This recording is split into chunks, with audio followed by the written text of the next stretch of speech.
আসসালামু আলাইকুম।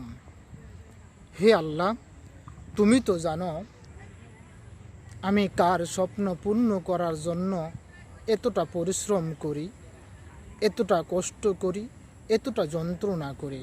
হে আল্লাহ, তুমি একমাত্র জানো।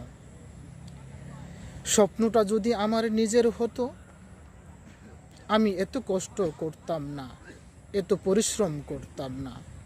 স্বপ্নটা যে আমার বাবার, স্বপ্নটা যে আমার মায়ের, স্বপ্নটা যে আমার পরিবারের, স্বপ্নটা যে আমার ফ্যামিলির, সেই ফ্যামিলিকে টিকিয়ে রাখার জন্য, সেই বাবা মার মুখের হাসি ফুটানোর জন্যই আমি এত কষ্ট করি, এত পরিশ্রম করি। সেই বাবা মাকে ভালো রাখার জন্য, বাবা মাকে খুশি রাখার জন্যই এত পরিশ্রম করি।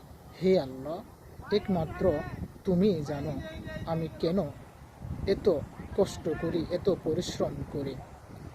আমি আমার নিজের স্বপ্ন পূর্ণ করার জন্য এত পরিশ্রম করি না, একমাত্র ফ্যামিলি এবং বাবা মাকে খুশি রাখার জন্যই আমি এত কষ্ট করি, এত পরিশ্রম করি।